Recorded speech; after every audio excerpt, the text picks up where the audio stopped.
Japanese home cooking can be fast, easy, gluten-free, and delicious. Today I'm going to show you how to make an authentic nabe, or hot pot. All the ingredients you see here can be commonly found at any Japanese supermarket, and all of them are naturally gluten-free, so you don't have to make any substitutions. For the hot pot's base, I'm going to be using a Soymilk broth. The allergens in this are sesame, soybeans, and pork. Next we have Maro Nichan. This is a potato starch noodle from Hokkaido, and on the packaging it states it's gluten-free. And on the back, you can see the other allergens it's free of. For protein, you can use anything, but I'm going to use these chicken meatballs. The allergens are soybeans, chicken, and yam.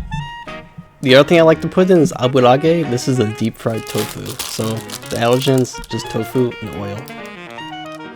Without spilling, I'm going to pour this broth into my nabe pot and preheat it while I prep my other vegetables.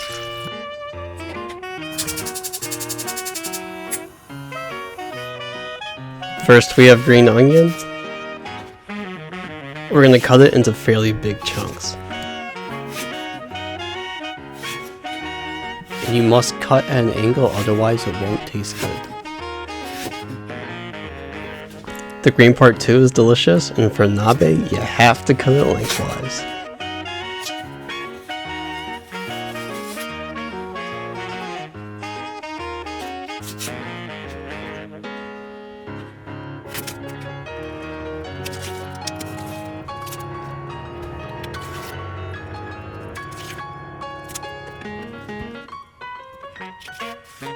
My tiny Japanese kitchen doesn't have much room, so I'm going to put that into a bowl on the side.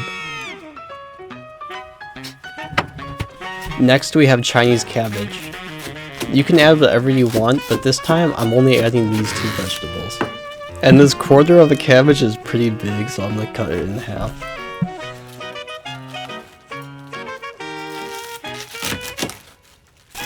Again here, we're going to chop this into fairly large sized chunks so that when we're going to eat it, we can pick it up with chopsticks. And add that to our bowl of ingredients.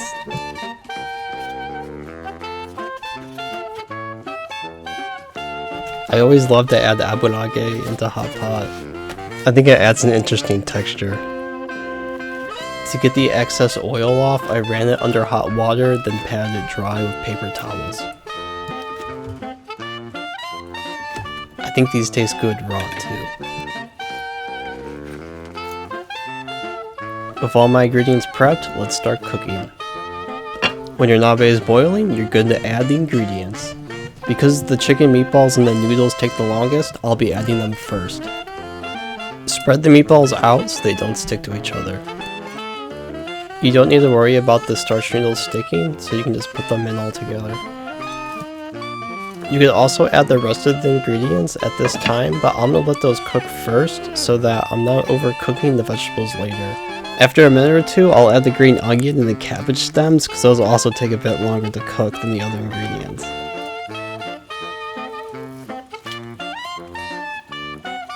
And yeah, give it that little stir. After another few minutes, I'm going to give it a stir and then add the rest of the cabbage leaves and the aburage.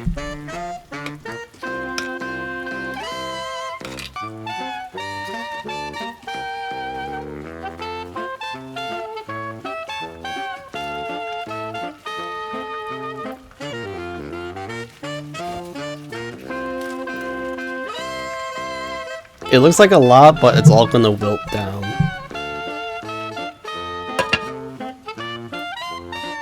And after another few minutes, it's done. And let me tell you, that Soymilk broth has the most amazing aroma.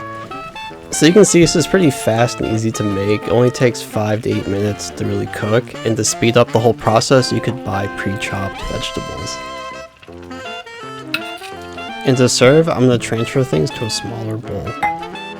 This amount of nabe is enough for 2 meals for me. And if you add more ingredients, this could easily be a meal for a whole family.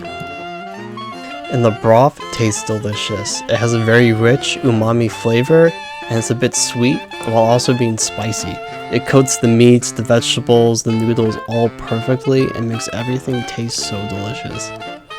And these potato starch noodles, let me tell you, you would not know they're gluten-free. I kinda wanna see if I can make ramen out of them. Thanks for watching. If you liked this video, please like and subscribe.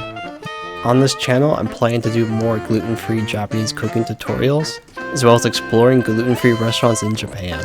So if there's anything you'd like to see, please comment and I'll try to go do it.